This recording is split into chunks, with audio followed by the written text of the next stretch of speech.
Noah, Abraham, Krishna, Moses, Zoroaster, Buddha, Jesus Christ and Mohammed, the Bab and Baha'u'llah. Noah, Abraham, Krishna, Moses, Zoroaster, Buddha, Jesus Christ and Mohammed, the Bab and Baha'u'llah. They are the waves of one sea, they are the leaves of one tree, singing one song. They are the lamps of one light. Come and be their lovers, be lovers of light. Noah, Abraham, Krishna, Moses, Zoroaster, Buddha, Jesus Christ and Mohammed, the Bab and Baha'u'llah. They are the leaves of one tree, they are the waves of one sea, singing one song.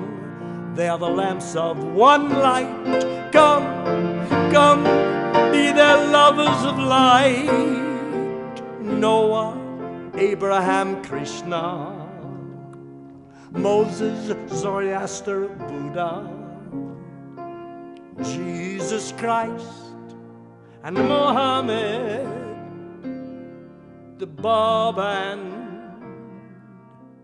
Baha'u'llah.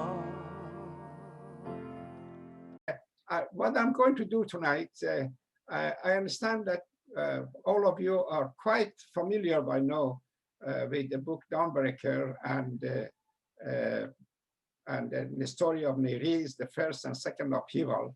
So I would give you some general introduction, especially I want to introduce Vahid as much as I can. And then we would go to some question if you have any question. And we have some picture that Tatiana has collected, and we view those pictures, and I would perhaps share with you a little more information about them. I consider Vahid the most important and the most noticeable and the most known disciple of the Bab. I know we all love Quddus, we admire Tahir, we know Mullah Hussein services, we know Hujjat services, but as far as the public information about any of his followers of the Bab, Vahid was quite unique and unusual. And also because his father, a fellow named Sayyid Ja'far Kashfi, he was considered perhaps one of the 5 or 10 top mullah or ayatollah or mujtahid of Persia. And the reason he gained such a reputation and became so important because the Qajar dynasty, the one that were ruling Persia at the time, you know, originally they came from Afghanistan. And the people of Persia, Iran, were not quite willing to accept a foreign entity as the ruler. And it was this Ja'far Kashfi, Sayyid Ja'far Kashfi, who through fatwa and through commentary and through the writing tried to validate their standing, and they gained, of course, more approval from the Shia community of Persia. He was an interesting guy. He had many wives, but he was also very smart. He would keep the wife in different cities, so he would not have much friction. He had the wife in Isfahan, he had the wife in Burujer, he had the wife in Darab, he had the wife in Yazd, he had a numerous number of wives. I understand he had more than 24 children. And the best and the brightest of all of them, of course, was Vahid. Vahid, according to Abdul Baha, he was so learned, he memorized and he knew by heart more than 30,000 hadiths or tradition of Islam. Hadiths are the saying or stories of Prophet Muhammad or the 12 Imam. So they're quite valid statement for the Shia groups or from Quran. Vahid was quite favorite in the court of Muhammad Shah. Muhammad Shah at the time was the king of Persia. He was a Sufi himself, and he heard a great deal of stories about this young man in Shiraz by the name Sayyid Ali Muhammad, who had made a claim that he is a Qa'im, he is the Bab. So he wanted to know more about him and trying to find out what he stands for. So of course, who he would ask, he asked Vahid, a trusted figure in the court, because he often visited the king and he was quite close to the member of the court. He asked him to go to Shiraz and find out about what this man, young man, Qa'im or Sayyid Ali Ahmad stand for. He gave him a sword, he gave him a horse, and he gave him some money for his traveling, and he wished him luck. Vahid left Tehran. In the way going to Shiraz, he stopped in Yazd. It happened Yazd, Vahid had a wife in Yazd, and he had 4 sons there actually. And the very first day that he arrived in Yazd, and this may or may not be in the Dawnbreaker or Nabil narrative, that he went to the main mosque of Yazd. He went up the pulpit and he said, I just want to let you know that the king of Persia, Muhammad Shah, has asked me to go to Shiraz to investigate the validity of this Qa'im or this Sayyid. And he gave me a sword, and with this sword, if I find him that he is infidel and he's a false prophet, I would cut his head. But if I find him that he is telling the truth, I would follow him and I would let all of you know about it. He stayed in Yazd for a few days, then he went to city of Shiraz. In Shiraz, because of course he's such an important figure, he arrived in the house of a governor of Shiraz, a fellow named Hussein Khan, who was quite a miserable creature. I can tell you more about him. On 3 different occasions, he tried to kill Bab, but with the intervention of Imam Jum'ah of Shiraz, one wonderful mullah, he did not succeed. So he was a guest of Hussein Khan, but he also knew 1 or 2 Babis that he knew from Mashhad and other places. One was a fellow named Azim, and the other one was a fellow named Sayyid Jabad Karbelai. Now, Azim made an arrangement for Vahid to meet with Bab, but he gave him a leading Babis in Persia at the time, by the way. His story is a sad story because he later on, unfortunately, got involved in attempted assassination of the King Nasruddin Shah. And of course, he got killed, but he caused major problem because of that. But at that time, he was quite all right, and he was in Shiraz. The advice of Azim to Vahid was that when we meet with this Sayyid, please show ultimate respect and humility, because if you don't, at some point, you're going to regret that. So Vahid tried to remember that, because I have a feeling that because of his station and because of his knowledge, he was a bit arrogant. And so he needed advice like this. He could not meet the Bab in his house because the governor has forbidden. So an arrangement was made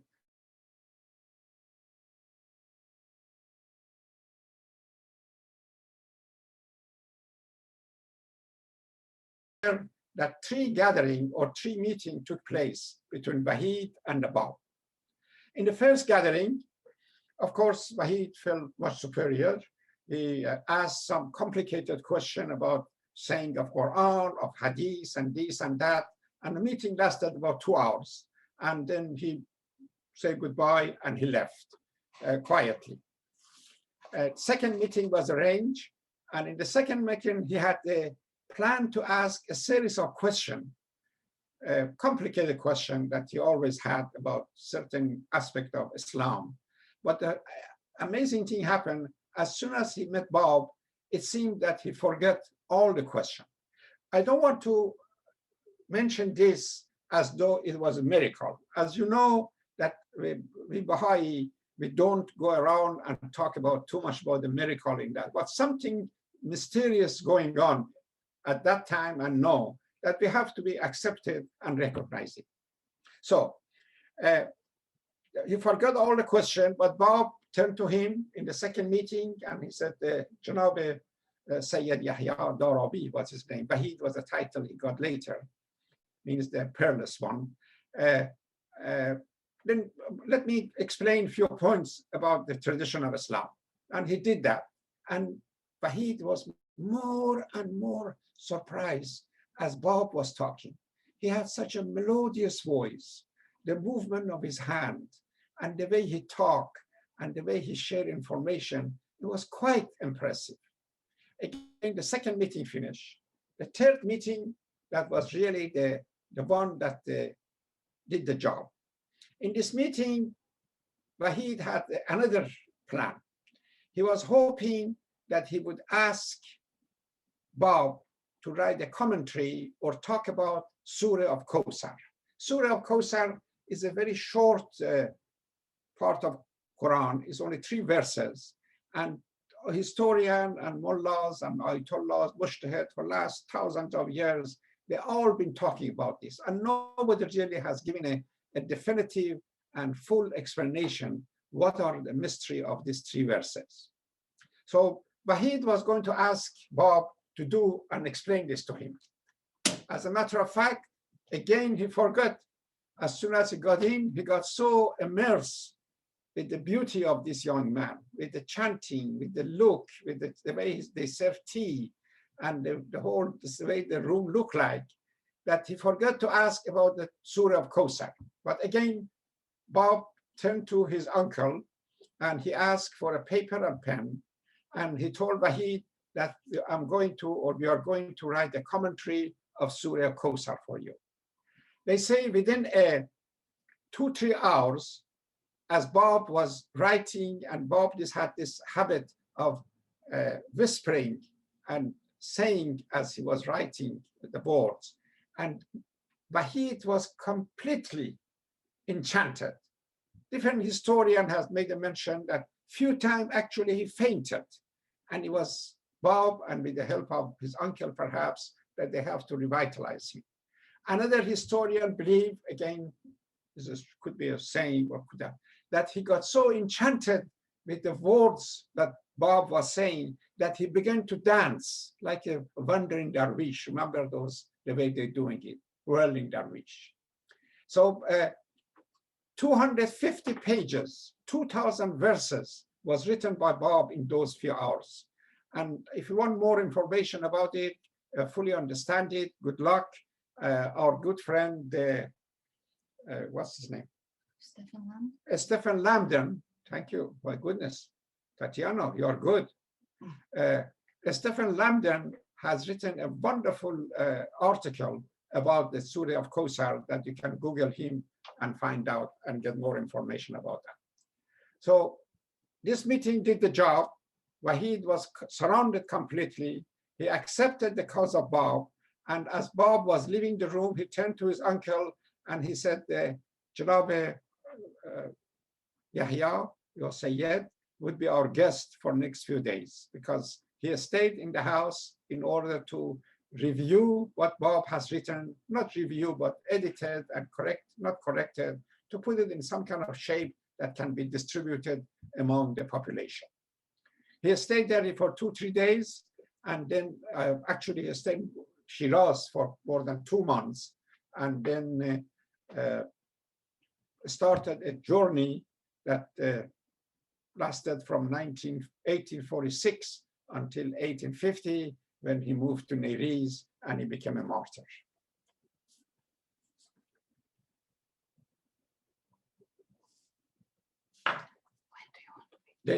Pardon me?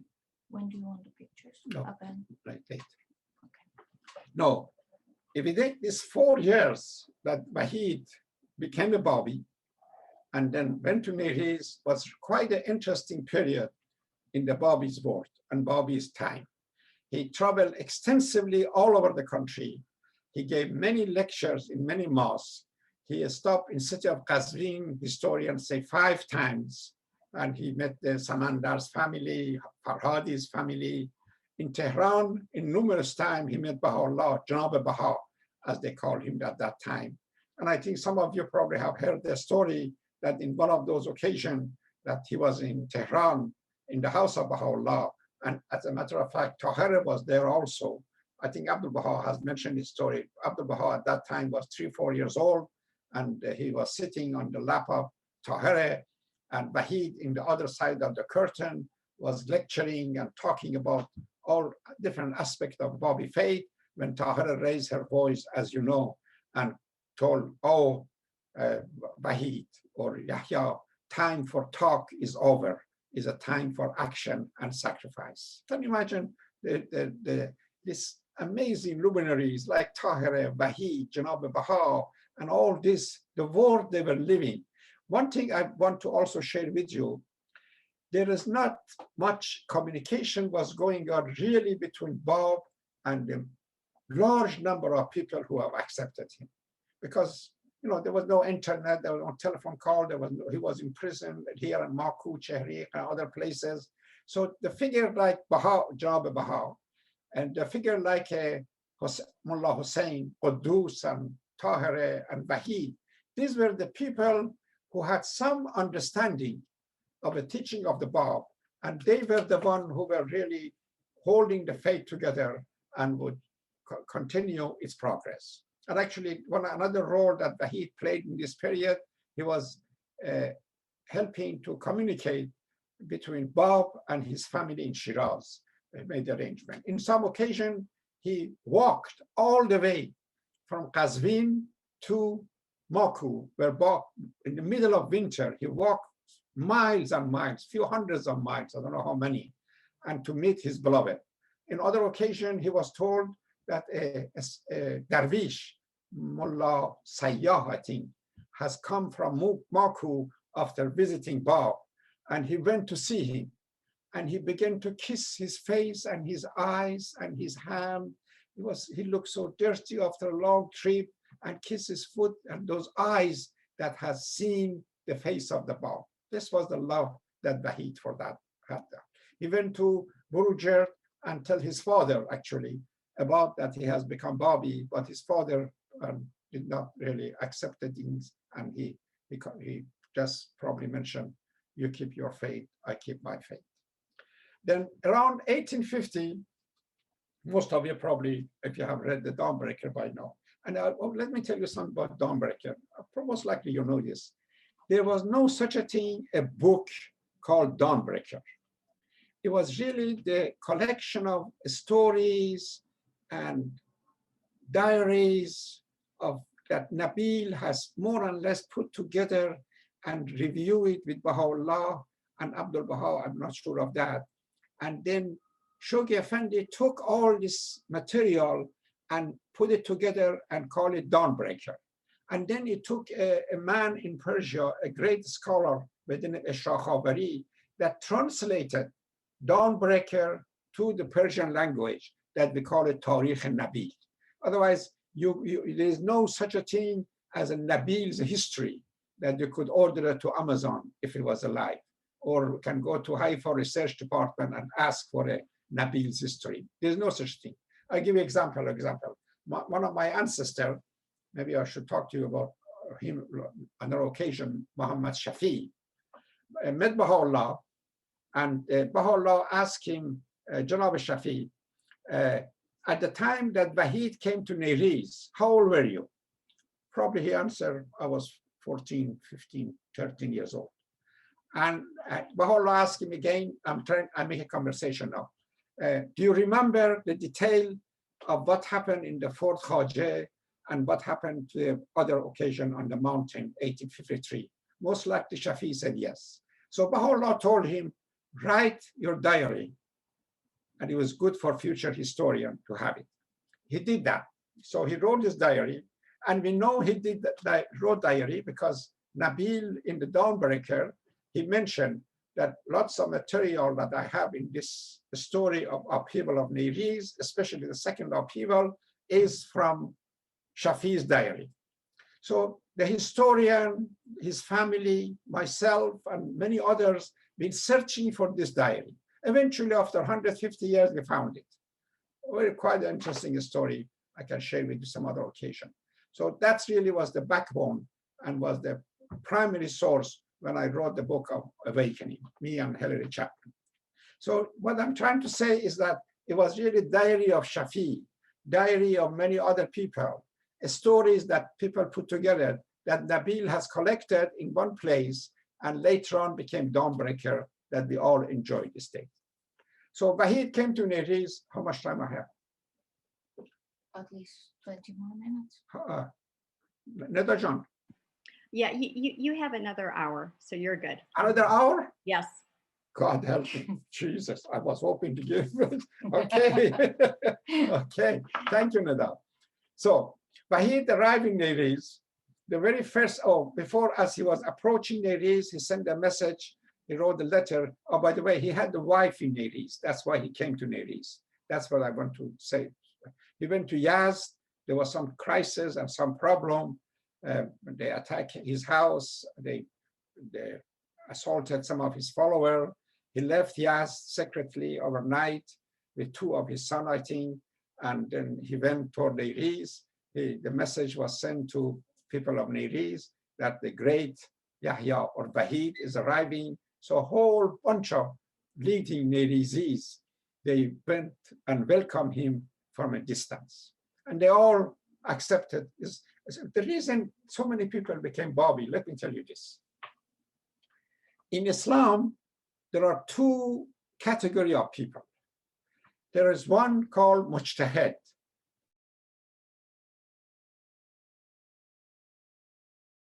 Have studied extensively and knows more or less what he's talking about. These are a small percentage of population, maybe 1%. And then the rest of population, they all call muqallid, they call it follower. So often when a mujtahid would say something, when a mujtahid would accept something, the followers would go along. And I have a feeling this is what happened in Nayriz, because few of the leading mullahs and mujtahid of town accepted the cause of Bab and accepted the declaration that Vahid was making. The half the population of town became Babi. So they welcomed Vahid to Nayriz.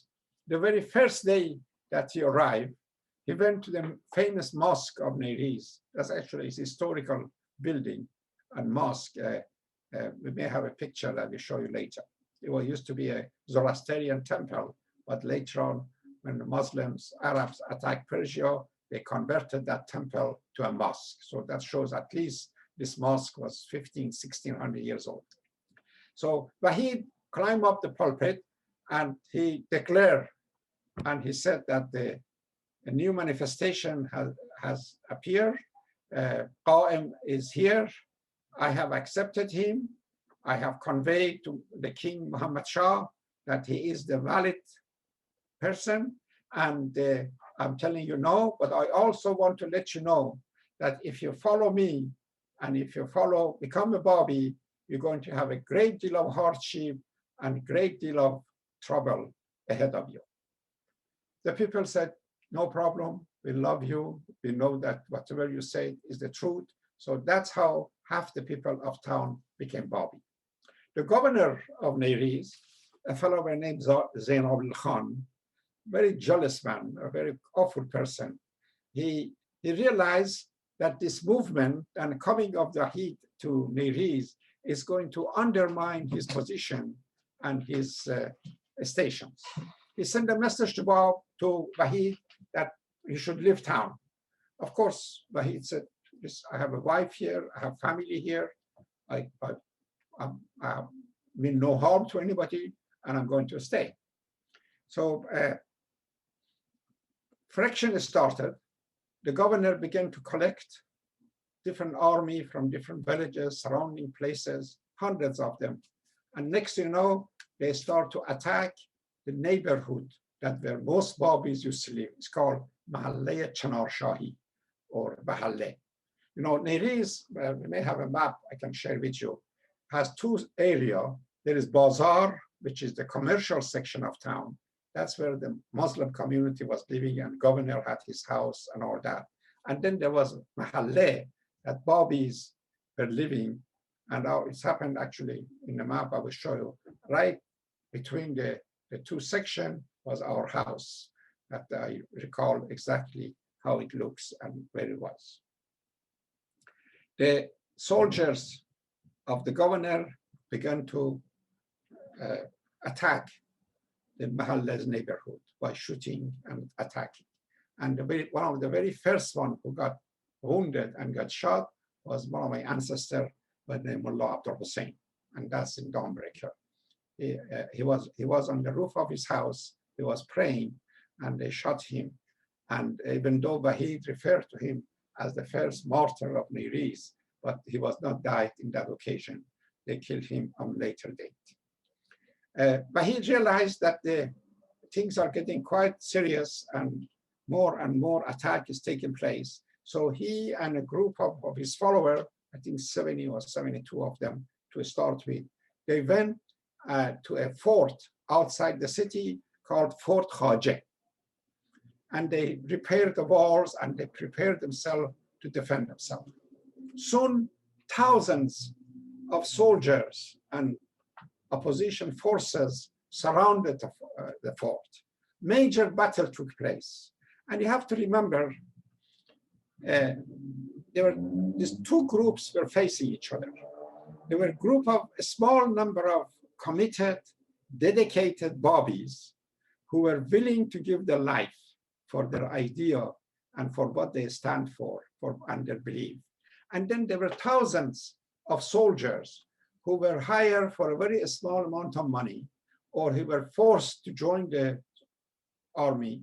And so even though their force was overwhelming compared with Babis, but their heart was not in it. And they said occasionally, a number of occasions actually, when the Babis would leave the fort and they would come out and they raised the voice, Allahu Akbar, they scream, and they would scare the hell out of these people. And they would kill a whole bunch of them. The rest of them would flee. And with a couple of days, things would be quiet. Again, another battle would happen. So this went on for days and days. The governor and his associate realized that there's no way that they could defeat this group of committed and dedicated souls. So they used all trickery. This was common in those days. They signed a Quran. They sent an invitation to Vahid that perhaps we made a mistake to start these battles, but we would like to sit down with you and discuss. Maybe you can convince us. And if you do, you could be our imam. We would follow you in our prayer and we do whatever you tell us. But meanwhile, please come to the camp, our camp, so we can negotiate. Of course, Vahid and his close associate, they realized the trickery, but because they have signed Quran, because they have promised, in order to show their respect for the holy book, Vahid took two, three of his followers with him, and the first 3 days, he was treated nicely. They had some meeting, they had some discussion, but every time he wanted to talk about the Bab and this and that, they would try to change the subject. It was obvious they were playing game. And I think on the third day, he decided that it's time for him to leave. So one of the people who came with him and outside was a fellow named Sheikh Ahdieh. He was a son of a gun. He wrote a letter to the governor asked Vahid that know that we are more or less agree in some basic principle. Why don't you tell your follower in fort to come out? So Vahid obliged and wrote something and gave it to this man to take it there. But he wrote another note and gave it to the same person and warned, please disregard my other notes and continue to stay, and some appropriate occasion attack the enemy outside and try to rescue him. Sheikh Ahdieh went to the governor and showed him both letters. And of course, they destroyed the letter of warning to the follower, and the follower received only one of them, please come out. And they were quite shocked, but they didn't know what to do. But because Vahid has told them to to come out. They left and I came. When they came, they were just massacred, hundreds of them. Actually, right next to the fort, I have seen it. There is a place, they call it Ants Hole, Surach Murche, that they said they threw all the dead body in that well and they covered it. And that was their burial place for them. So whoever escaped that occasion, they were chased and they were killed. Their property was taken. They cut their head and they put on the spears and sent it to Shiraz. And then this was really the way they killed Vahid himself, because they have swear to Quran that they won't harm him. The people who said they have signed, okay, said we don't touch him, we don't do anything. But then there were a few others, army officers, that they said we didn't swear to anything, we can do it. So they took his turban, they threw around his neck, and they stabbed him and they killed him. Then unfortunately, they tie him to a horse and drag him all over the city. Eventually, in the Mazar section, they cut his head and they threw his body out, and they threw his head. A woman, wonderful Muslim woman, at nighttime, saved the body and saved the head, and it buried in a place that I have a picture and I will show it to you. All this happened in 1850s. Vahid, at the time that he was martyred, he was only 40 years old. I think it's amazing. Maybe he was the oldest follower of the Bab who died in those few years, because Tahir was in his 30s, Bab himself was much younger, Quddus was in his early 20s, Mullah Hussein, I think, was in his 30s. So 40 years old, he was an old man, and they killed him too. So that's the story of Vahid. There's lots happened after that. They call it second upheaval of Nayriz. That has a whole history, and we should talk about it some other occasion. So I'm going to take a break. We're going to show some pictures, and then I would answer all your questions.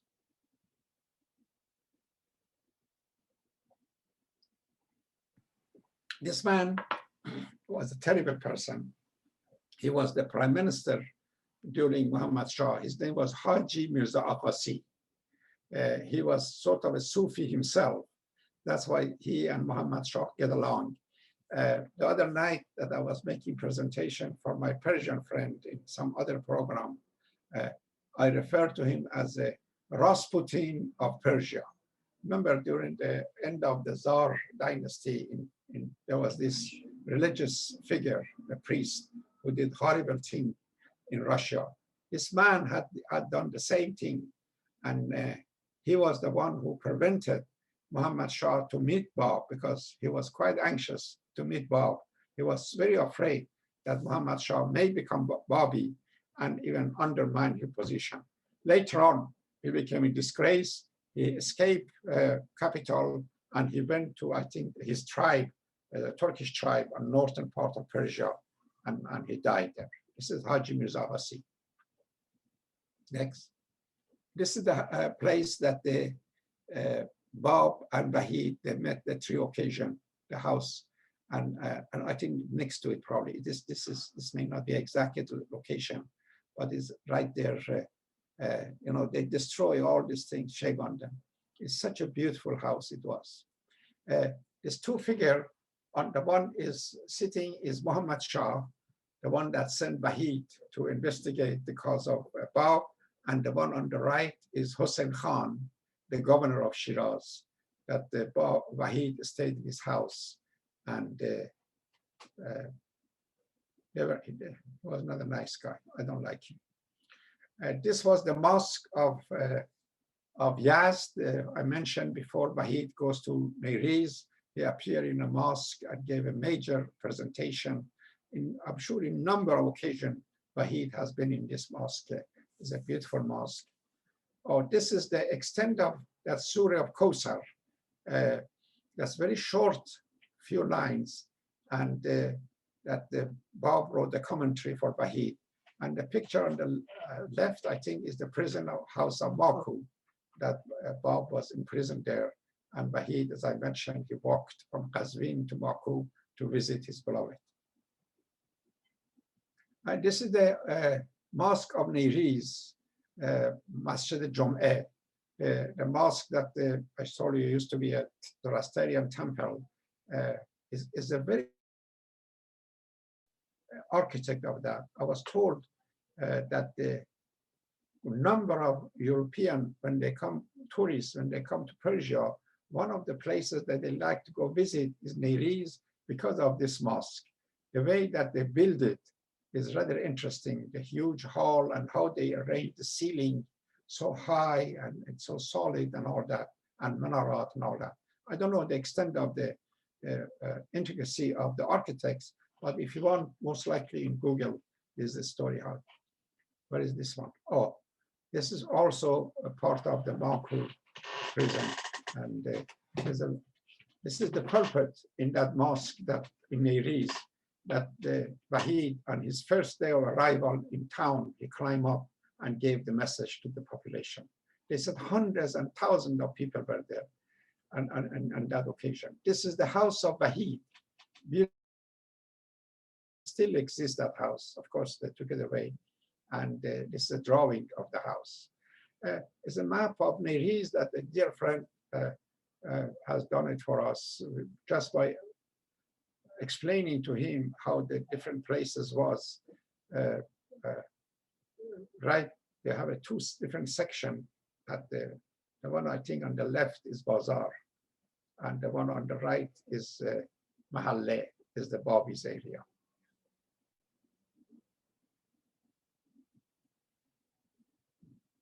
Again, the picture of the lower part is a fortress, and it shows the mountain.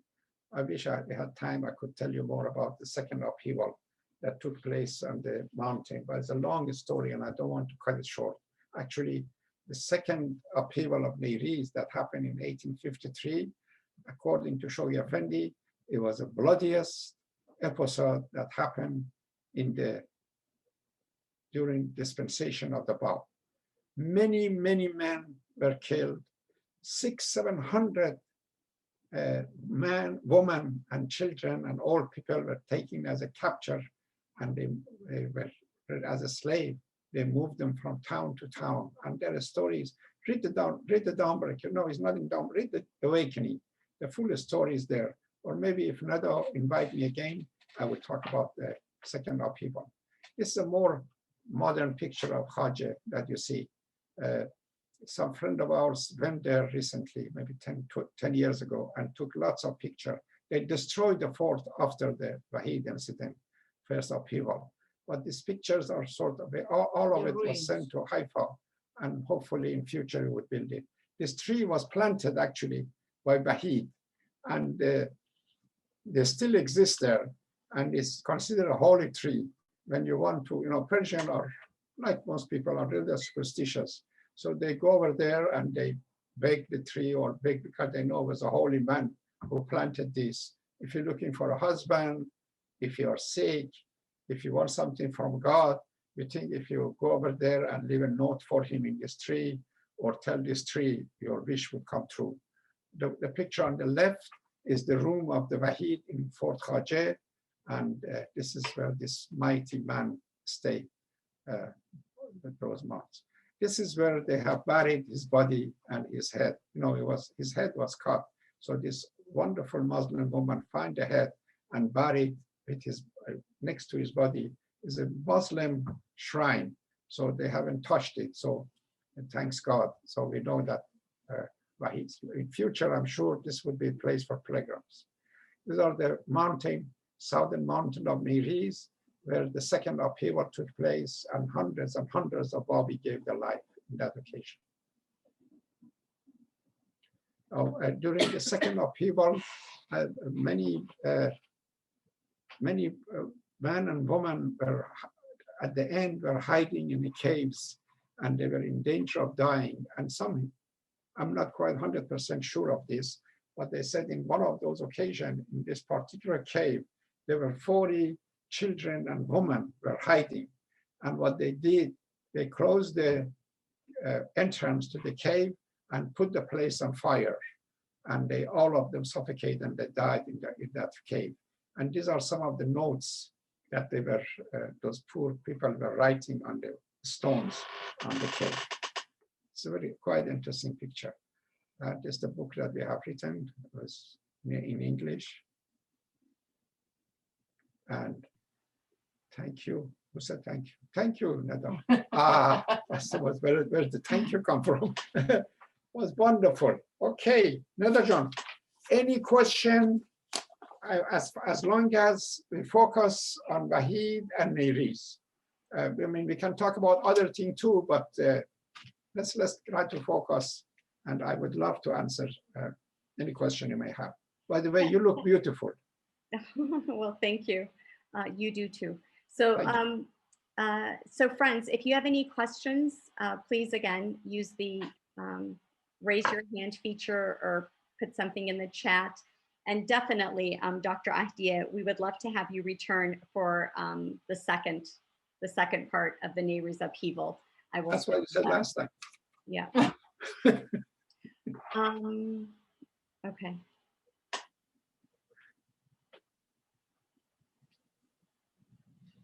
Okay, I think, okay, we have one. Okay, Khandan, please unmute yourself. Yeah, there you go. I just want to say that thank you for the Awakening book. I read it a while back and it was fantastic. I highly recommend everyone to get a copy and read it. It was, you know, as a Baha'i I was in Iran until 14, and I thought I had read a lot of the books, but I didn't know about the Nayriz Upheaval. So that book was an eye-opener and very educational for me. So thank you, Mr. Ahdieh, Dr. Ahdieh. Thank you. Thank you, Mr. Aziz. I'm very lucky to have a wonderful colleague by the name Hilary Chapman. He's amazing. I have lots of historical facts, but the way he put it together and the way he helped me to you know, carry my ideas in writing is quite admirable. And it is amazing, you know, he is the grand. Sometimes when I look at him, I see the same quality of his grandfather, who was a hand of a cause. And he was really the right-hand man of Shoghi Effendi. I give it, speaking of some of the incident, when we were writing that second appeal of Nayriz, the Babis, they were escaping from the attack and they were climbing the mountain. So as they were climbing, they had 2 or 3 choices of which path to take in order to reach the epic of the mountain. It was a hiding place. And I keep telling Hilary, what difference does it make, Hilary? Whether they took the right path or left path, the idea is they get on top of the mountain. Oh, he got so upset. He said, Hussein, in the future, thousands of people would come here for pilgrims, and they are angry that these martyrs have taken, and you don't want to find out which path they took. It took me months to communicate with the folks in Nayriz, all people, to let me know that which path they took and how they get up there. So this was the work of Hilary Chapman. Thank you, Hilary. Joanna, please. Hi, Hussein. Hi, Dr. Ahdieh. It's Johanna. Oh my God, you look so lovely, Johanna. Good to see you. Good to see you. I'm also enjoying reading it. And I wanted to say to them, I actually raised my hand for a different point, but the work that you and Hilary did to paint the visual picture of what it means to walk the paths in Nayriz, you know, what it means to be in the market, the sense of it for someone born in the West is just such a gift to us. So it sort of speaks to what you were saying about Hilary wanting those fine details, because it invites us into the story in a way that's so personal, you know, in a way that the Dawnbreakers can't convey. So I also wanted to say thank you for that. And my question, I don't know if this is in keeping with your requirement that it stick to the story of Vahid, but I wondered if you have time, if you could share with us how you found the journal, you know, the materials that were so fruitful in this history. Sure. What happened was, as I said, that we were very anxious, really. Historians were anxious because they knew that this diary exists. And then everybody was looking for the primary sources to find out exactly who is who, what took place, and all that. Plus, of course, the descendant of this man who wrote the diary. So, and I was very interested on the subject. So one day I'm in the Persian conference in Chicago, and this Persian conference, they have an interesting thing. Sometimes it really drags and drags, you know. I mean, it's very flowery and very lovely, but you know, being in America and get used to the American thing that they usually move faster, they get to the point. So I figured out if I take a break, by the time I come back, he may get to the conclusion, so I know what the speaker is trying to say. So I left the meeting. So what I'm doing, I said, I spent some time in the hallway with the friends. There's nobody in the hallway because everybody is in a session except me. So suddenly I saw a sign and it said the English session. This was for a non-Persian folks who attend the thing. They had separate session for them. So I decided to go there. You won't believe this. I walked in, on the screen, I see it said translation of Shafi of Nayriz diary. Can you imagine how the shock I got? Where this come from? What is happening? Who is the person? And I found out this wonderful fellow, unfortunately died, Ahdieh Rabbani, who was quite a scholar. He had the access to the diary. And what happened, actually, I think he was married to one of the Afnan family, and through that he had access to some material. And then we got the original from the House of Justice, and we translated and we use it. That's how I found it. I found the original diary. So you're a proponent of skipping sessions at conferences, is that right? Yeah, I do that. Still. Still, actually, as a matter of fact, it was in one of these conferences, I have a grandson by the name Thomas. So I love to go to conferences, and I often sit in the lobby to say hello to the friends and to family and others. So Thomas, my grandson, was maybe 2-3 years old, was sitting next to me on the couch in the lobby. Somebody took a picture of the two of us and posted on the Facebook, and wrote under it, Dr. Ahdieh training his grandson how to attend the Baha'i conference. That was not nice at all. I was not doing that, but that's what happened. Thank you for asking. Yeah, I do want to call on Santana, Afsaneh, and then Rizwan, but then you mentioned Dr. Ahdieh Rabbani. And I just have to just mention something really short. He was a lovely, lovely man. He and I corresponded so much, especially a little bit over 10 years ago. And he shared a story with me, and I was just looking at his message just to find it. So if you don't mind, I'd like to share his story because he even says, I'm going to tell you this story. So he goes, okay, so you owe me a dinner. I'll tell you the story in advance. Okay, so this is how he got his name. It was a rather strange thing. After a week that I was born and was nameless, my dad was reading Fara'id by Mirza Abul Fad and came across a beautiful sentence that had the phrase Ahdieh Rabbani in it. He loved it and he named me Ahdieh. I was his firstborn. Now, the strange thing is that the same sentence actually says Ahengo Naghmeo Rane Rabbani. They, after me, had 2 girls, and now my parents named them Naghmeh and Rane. Isn't that a neat story? And then he says, you really owe me a very nice dinner. Yeah, this man was amazing. If you Google him, you'll find a lot of his work. Thank you for allowing us, because he's smiling now. So thank you for that. I love him dearly. Santana, your question. Yeah.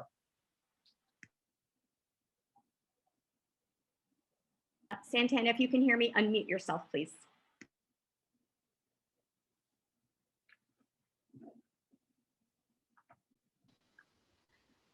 Where are the descendants of Vahid? Can you repeat that again, please? Where are the descendants of Vahid? That's it. Do you Who know is saying? where are the descendants of Vahid? Oh, not many. This is what happened to the family of Tahireh. This is what happened to the family of Vahid. Happened is that because if they identify themselves as the children or the son or the great son of Vahid or Tahireh or Mullah Hussein, are not that, these two at least I know about, or Hujjat, they would be persecuted and they would be in danger of losing their life. That's number one. Number two, they were learned people, children of Tahireh or grandchildren or children and family of Vahid, and they were in high religious position as a mullah, as a leading mujtahid of town. So they denied completely to have any acceptance of the Babi faith. So we don't have really, except one person. Later on, my father used to tell me that the one person in the family of Baha'i became a great scholar and great defender of faith, and this was, I think, a great grandson of his. But we don't have much, unfortunately, not much information about his family and his children. Okay, thank you, Santana, for that question. Afsana, please. Thank you very much for this wonderful, wonderful story. We learned a lot. Thank you, Dr. Ahdieh. My question is, after all these vicious attacks and after all these murders, was it publicized and did it promote the faith when people heard how viciously these people were attacked by the governor? What happened is, on the modern time, the attack on the Babis and then Baha'is has continued.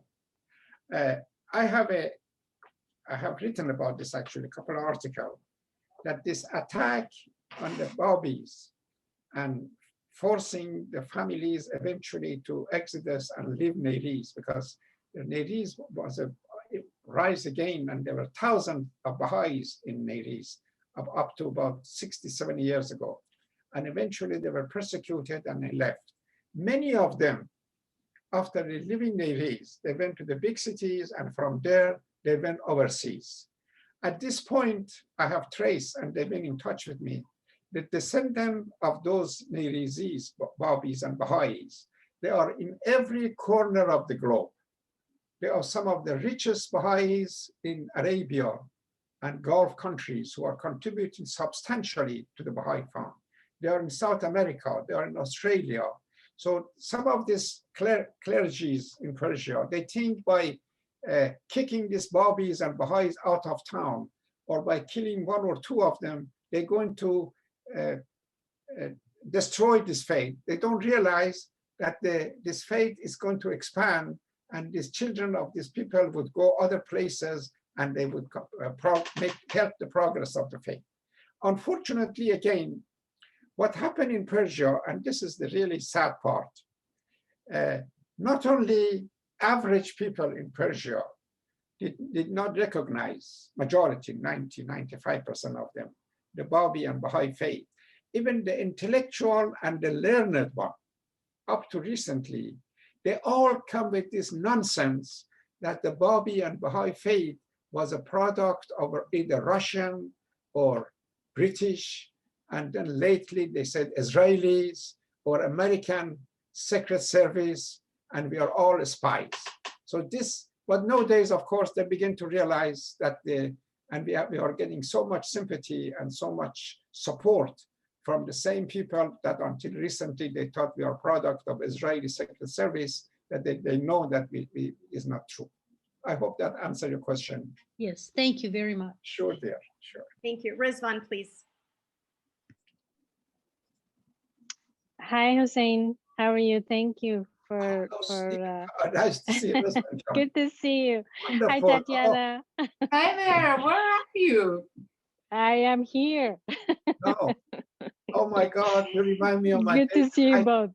My days in Haifa. Oh yeah. Yeah. We had such a good time it was just to share with the friends. I was in Haifa with Tahireh and my grandson, while Rizwan and I think her husband and her mother-in-law, right? Yes. They were there. And there's something with, besides, of course, having their company, they have a very good taste of food.